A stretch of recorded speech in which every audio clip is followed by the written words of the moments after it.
Bapak Ibu guru hebat, saya Osi Septiani, calon guru penggerak dari Kabupaten Grobogan.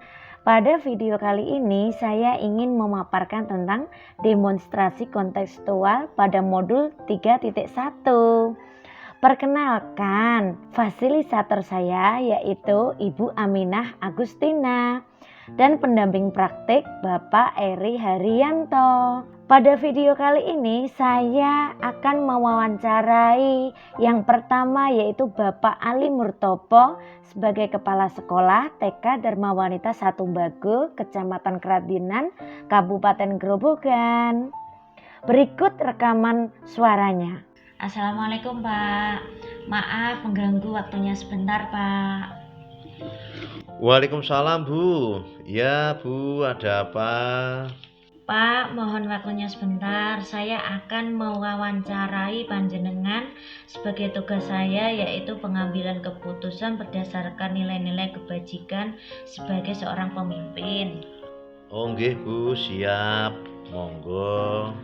Pertanyaan pertama ya Pak, selama ini bagaimana Anda dapat mengidentifikasi kasus-kasus yang merupakan dilema etika atau bujukan moral? Dalam mengidentifikasi permasalahan ada dua hal yang terjadi, yaitu bujukan moral dan dilema etika, di mana yang saya pahami adalah sebuah bujukan moral atau benar melawan salah adalah sebuah situasi yang terjadi di mana seseorang dihadapkan pada situasi benar atau salah mengambil sebuah keputusan. Dan dilema etika, benar melawan benar, adalah sebuah situasi yang terjadi di mana seseorang dihadapkan pada situasi keduanya benar namun bertentangan dalam mengambil sebuah keputusan. Ya, pertanyaan kedua, selama ini bagaimana Anda menjalankan keputusan pengambilan di sekolah Anda, terutama untuk kasus-kasus di mana ada dua kepentingan yang sama-sama benar atau sama-sama mengandung nilai kebajikan? Sebagai kepala sekolah, kita harus melihat situasi dari berbagai sisi. Biasanya saya meminta kemasukan wakil-wakil kepala sekolah. Setelah mendengar berbagai masukan, baru saya akan mengambil hal yang terbaik untuk suatu keputusan. Ya, meskipun tidak mungkin kita dapat memuaskan semua pihak, apabila dihadapkan dengan dua kepentingan dan sama-sama benar, saya akan mengambil keputusan sesuai aturan dan biasanya disepakati dalam rapat.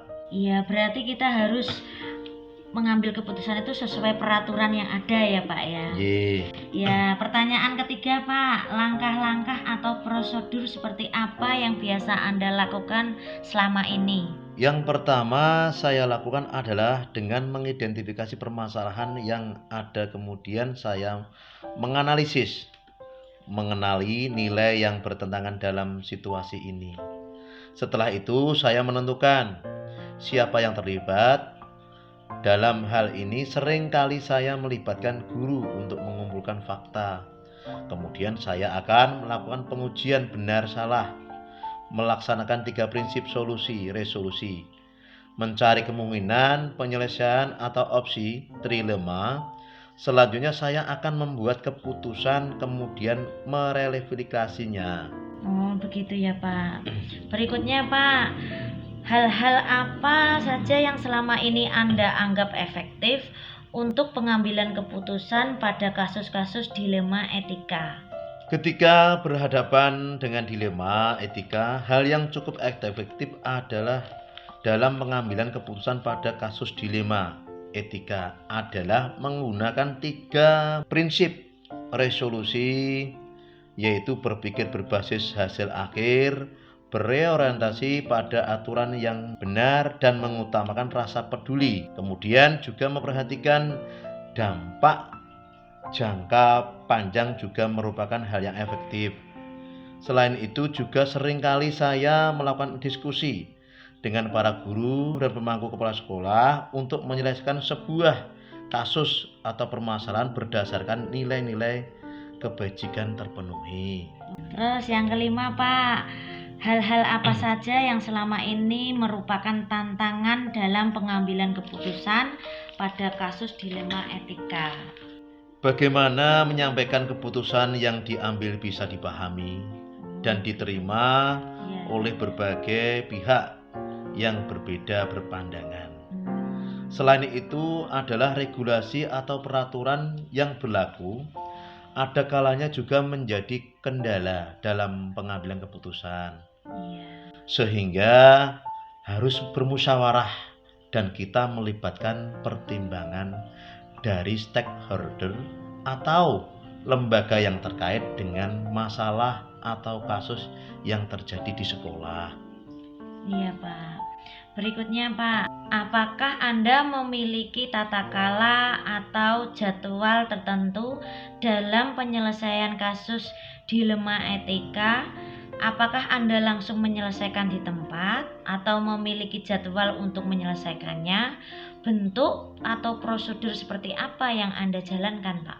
Oh, tidak ada jadwal tertentu dalam menyelesaikan sebuah kasus. Prioritas kasus mana yang perlu diselesaikan secepatnya tergantung dari jenis kasus dan pentingnya kasus tersebut diselesaikan secepatnya agar tercipta lingkungan sekolah yang sehat, kondusif, berbuat semua warga sekolah. Iya, berarti ketika ada masalah itu langsung bisa diselesaikan ya kita selesaikan gitu ya, Pak ya. Iya. Kalau mungkin perlu Kita diskusi, diskusi, rapat, interim, musyawarah, baru musyawarah. kita bahas dulu. Oh ya. Berikutnya, Pak, adakah seseorang atau faktor-faktor apa yang selama ini mempermudah atau membuat Anda dalam pengambilan keputusan kasus-kasus dilema etika ini? Faktor kedekatan antara kepala dengan anak buah berkomunikasi dengan baik dengan semua warga sekolah, hubungan yang akrab dan dekat dengan warga sekolah. Tentunya adanya kerjasama yang baik dengan komite karena peran komite juga memberi sumbangsih yang berperan, serta pengelolaan emosi yang baik dan pemahaman tentang teori pengambilan keputusan sebagai seorang pemimpin menjadi faktor yang mempermudah dan membantu dalam pengambilan. Ya, berarti kita untuk pengambilan keputusan itu tidak boleh gegabah dan emosi ya, Pak ya. Tidak. Harus hati-hati. Kita cermati dulu gitu nggih, Pak. Berikutnya, Pak, pertanyaan yang terakhir. Dari semua hal yang telah disampaikan, pembelajaran apa yang dapat Anda petik dari pengalaman atau pengambilan keputusan dilema etika? Yaitu pelajaran yang dapat kita ambil pada kasus dilema etika adalah komunikasi menjadi kata kunci. Bila berkomunikasi terbangun dengan baik, keputusan akan mudah. Dia ambil tertentu berdasarkan prinsip pengambilan keputusan berbasis rasa keadilan, kepedulian, peraturan, dan hasil akhir yang didapat dengan menerapkan langkah-langkah pengambilan keputusan menjadi dasar pengambilan keputusan yang bertanggung jawab. Iya, luar biasa ya, Pak ya. Terima kasih atas waktunya, Pak. Ini sangat berharga bagi saya ke depannya sebagai bekal saya agar saya lebih baik. Iya, amin. Ya, cukup sekian, Pak. Terima kasih atas waktunya. Wassalamualaikum warahmatullahi wabarakatuh. Waalaikumsalam warahmatullahi wabarakatuh. Wawancara kedua yaitu bersama Ibu Siti Romadhoni. Beliau merupakan kepala sekolah dari TK Dharma Wanita 1 Grabagan, Kecamatan Kradenan, Kabupaten Grobogan. Assalamualaikum warahmatullahi wabarakatuh. Waalaikumsalam warahmatullahi wabarakatuh. Selamat siang Bu Siti, maaf mengganggu sebentar. Selamat siang Bu Esi Septiani. Ya Bu, kali ini saya ingin mewawancarai panjenengan terkait dengan pengambilan keputusan berdasarkan nilai-nilai kebajikan sebagai seorang pemimpin. Bu Siti sudah siap? Siap? Oh iya, pertanyaan pertama ya Bu ya. Selama ini bagaimana Anda dapat mengidentifikasi kasus-kasus yang merupakan dilema etika atau bujukan moral? Oke, yang saya lakukan untuk mengidentifikasi kasus-kasus yang terjadi dengan melakukan pengamatan terlebih dahulu terhadap kasus yang terjadi, mendengar berita atau kabar dari pihak terkait, dan juga saya akan mengecek kebenaran kasus tersebut. Yang intinya adalah jika sesuatu itu salah, maka saya akan melakukan cross check dan tindak lanjut. Namun jika ada hal yang sebetulnya sama benar, maka saya akan musyawarahkan juga. Itu jawaban dari saya. Iya, berarti mengidentifikasi dulu ya Bu Iya, ya. Apakah kabar itu benar Ya, atau salah, seperti itu ya. Iya. Terus ke pertanyaan kedua Bu. Iya. Selama ini bagaimana Anda menjalankan pengambilan keputusan di sekolah Anda, terutama untuk kasus-kasus di mana ada kedua kepentingan yang sama-sama benar atau sama-sama memiliki atau mengandung nilai-nilai kebajikan? Oke. Sebagai kepala sekolah, kita harus melihat situasi dari berbagai sisi, tidak hanya dari sisi ya, dari berbagai sisi. Biasanya ibu meminta masukan wakil-wakil kepala sekolah. Ya, terus setelah mendengar beberapa masukan, mendiskusikan bersama warga sekolah, baru akan mengambil hal yang terbaik untuk suatu keputusan. Meskipun tidak mungkin kita dapat memuaskan semua pihak apabila dihadapkan dengan dua kepentingan dan sama-sama benar. Pengambilan keputusan sesuai aturan dan biasanya disepakati dalam rapat.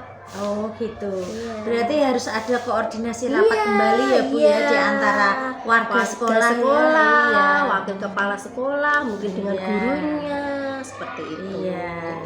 Pertanyaan berikutnya ya Bu Siti Iya. ya.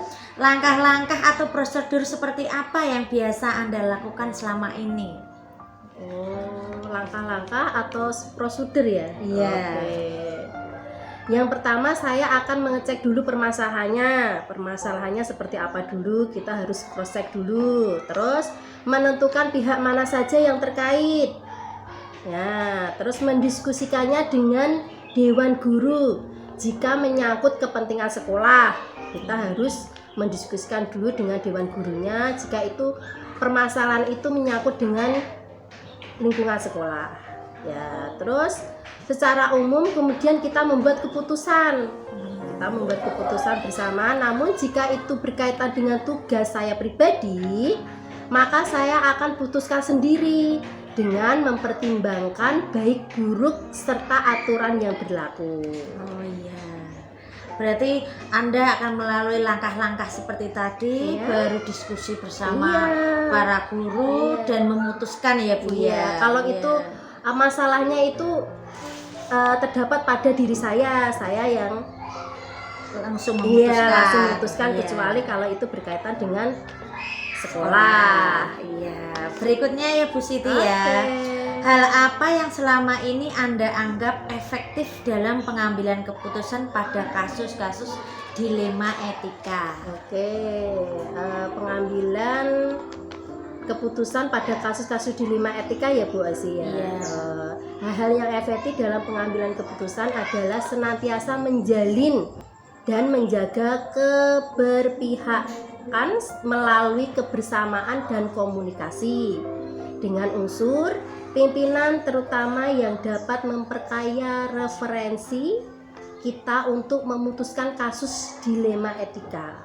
Nah, berdiskusi dengan baik dengan pihak yang terkait permasalahannya, terus dari hati ke hati. Iya. Nah, akan memudahkan pengambilan keputusan. Ya, berarti dari hati ke hati Iya. itu berarti ada keterbukaan ya Bu Nah, antara ada kedua keterbukaan, iya. pihak ya Bu ya. Iya. pertanyaan berikutnya ya Bu Siti ya. Hal-hal apa saja yang selama ini merupakan tantangan dalam pengambilan keputusan pada kasus dilema etika? Tantangan apa tadi Bu sih? Tantangan dalam pengambilan keputusan pada kasus-kasus dilema etika. Oke, nah tantangannya ada pada tataran penyesuaian diri terhadap keputusan yang sudah diambil, yang tidak mungkin bisa memuaskan kedua belah pihak. Akan tetapi paling tidak meminimalisir kekecewaan karena proses pengambilan keputusan sudah dan dilakukan dengan melibatkan unsur-unsur yang relevan dan yang ada di sekolah. Ketika saya harus memutuskan persoalan yang berkaitan dengan perasaan, kasihan pada pihak-pihak tertentu, di situ saya terkadang merasa sangat sulit. Iya. Terbentur perasaan ya Iya. Bu ya. Kalau tidak tega, itu. kasihan bagaimana Kasihan. ya kalau itu terjadi pada kita. Iya, seperti itu ya Bu ya. Berikutnya ya Bu ya. Apakah Anda memiliki sebuah tata kala atau jadwal tertentu dalam sebuah penyelesaian kasus dilema etika? Apakah Anda langsung menyelesaikan di tempat atau memiliki sebuah jadwal untuk menyelesaikannya, atau bentuk atau prosedur seperti apa yang akan Anda jalankan itu? Oke. Ya, sebagai kepala sekolah tentunya saya harus mampu membuat keputusan ya Bu, dengan berdasarkan nilai-nilai kebijakan terus yang saya pahami, namun melibatkan dewan guru atau pihak terkait juga bukan hal yang salah selama ini hal itu baik untuk siswa dan lembaga. Iya, itu gimana Bu? Berarti ya langsung spontan gitu aja ya Bu memutuskan atau Ya kita harus itu berdiskusi dulu. Oh iya, lihat-lihat kondisi berarti ya. Lihat kondisinya seperti apa dulu. Lihat Kita kondisinya. kita diskusikan bersama. Iya. Ada dewan guru, ada pihak yang terkait, Iya. mungkin dari pihak wali murid. Oh ya, berarti begini juga ya Bu. Apa namanya, ketika ada masalah itu memang dilakukan diskusi, tapi secara langsung bila sudah diketemukan keputusan pasti ya langsung diselesaikan saat itu juga ya Bu ya. Jadi di belakang tidak ada Bu harus hari itu Tidak dan menunda-nunda. hari Iya, itu iya. di tempat itu juga kita harus selesaikan. Iya. Gitu. Terus pertanyaan berikutnya, adakah seseorang atau faktor-faktor apa yang selama ini mempermudah atau membantu Anda dalam pengambilan keputusan dalam kasus dilema etika? Seseorang atau faktor-faktor yang mempermudah dalam pengambilan keputusan sesungguhnya tidak ada yang khusus. Akan tetapi pelibatan unsur-unsur internal sekolah sering dilakukan dengan memperkaya referensi dan informasi serta melibatkan dewan guru jika memutuskan sesuatu yang berkaitan dengan persoalan sekolah. Iya, berarti masih berhubungan dengan pertanyaan tadi yang depan tadi ya Bu ya. Intinya kita itu harus harmoni, ada kedekatan. Kita itu bicara dari hati ke hati Bu Iya. sih. Jangan pakai emosi lah, kita duduk bersama, kita selesaikan masalah kita bersama-sama. Apa yang ada di hati kita ya juga kita keluarkan, apa yang ada di hati mereka kita keluarkan agar kita bisa saling mengerti. Seperti ini. Iya. Terus berikutnya ya Bu Siti ya. Dari semua hal yang telah disampaikan, pembelajaran apa yang dapat Anda petik dari pengalaman Anda mengambil keputusan dilema etika ini? Oke, semua persoalan itu bisa dicari jalan keluarnya. Iya. Terus untuk memutuskan perlu pertimbangan. Iya, tentu itu. Iya, dari semua pihak, tidak satu pihak saja. Dari semua pihak, dari dewan guru, entah itu dari wali murid, dari kepala sekolah, dari semua pihak, tidak satu pihak saja. Nah, terus menelusuri informasinya Ya, dulu ditelusuri ya, dulu. permasalahannya apa. Nah, terus dan mendiskusikannya bersama dengan mengacu pada aturan yang berlaku. Iya. Nah, terus dan mempertimbangkan dampak baik buruknya, di mana dampak buruknya yang paling minimal yang kita ambil. Oh iya. Ya, seperti itu. Iya, jadi dalam pengambilan keputusan ini yang bisa diambil itu kita tidak boleh gegabah ya Bu, intinya ya Bu. Iya. Gegabah, jadi jangka panjangnya, Iya. jangka pendeknya harus diperhitungkan Nah, dulu. iya kan, kita sebagai kepala sekolah ya Bu, saya juga tidak mau memutuskan sendiri. Iya. Nah, saya juga harus mengidentifikasi masalah itu dulu. Iya. Masalahnya seperti apa Tidak dulu. tidak sepihak saja saya langsung memutuskan ya. Iya, tidak sepihak saja kita mutat, dan kita juga melakukan pengidentifikasi masalah itu juga tidak dari satu pihak saja. Iya. Nah, kan harus berbagai unsurnya itu tadi. Iya. Seperti itu. Ini sangat menarik sekali wawancara iya. bersama Bu Siti, menambah pengalaman saya, Iya. menambah pengetahuan saya untuk kedepannya agar lebih baik ya Bu Siti Iya, ya. Bu Osi, saya juga berterima kasih Bu Osi sudah mau berkunjung ke TK saya. Kita bisa sharing-sharing, kita bisa ngobrol. Iya. Ini terima kasih Bu Siti atas kesediaan waktunya. Semoga Bu Siti selalu diberikan kesehatan, panjang umur dalam menjalankan tugasnya. Dan sampai jumpa di lain waktu ya Bu Siti ya. Iya, wassalamualaikum warahmatullahi wabarakatuh. Waalaikumsalam warahmatullahi wabarakatuh. Dalam wawancara ini terdapat beberapa pertanyaan. Yang pertama, hal-hal yang menarik apa yang muncul dari wawancara tersebut? Pertanyaan-pertanyaan yang mengganjal apa yang masih ada dari hasil wawancara? Bila dibandingkan dengan hal-hal apa yang Anda pelajari seperti 4 paradigma, 3 prinsip, dan 9 langkah penguji, apa yang Anda dapatkan? Yang saya dapatkan yaitu dari keduanya memiliki pendapat, yaitu menjelaskan cara-cara dalam pengambilan keputusan dalam masalah yang ada di sekolahan, yaitu dengan mengidentifikasi masalah yang ada, dengan kemudian memutuskan dengan berdiskusi dengan seluruh warga sekolah, meminimalisir dampak negatif serta memikirkan dampak panjang dari keputusan yang diambil, serta mempertimbangkan dengan peraturan yang berlaku dibandingkan dengan modul 3.1 yang saya pelajari dalam pengambilan keputusan dengan menerapkan 3 prinsip, 4 paradigma, dan menjalankan 9 langkah pengujian. Hanya saja belum semuanya diterapkan, namun secara garis besar sudah memutuskan berhasil hasil akhir. Pertanyaan kedua, bagaimana hasil wawancara antara 2-3 pemimpin yang Anda wawancarai? Adakah sebuah persamaan atau perbedaan? Kira-kira ada yang menonjol dari salah satu pemimpin tersebut? Mengapa? Apa yang membedakan?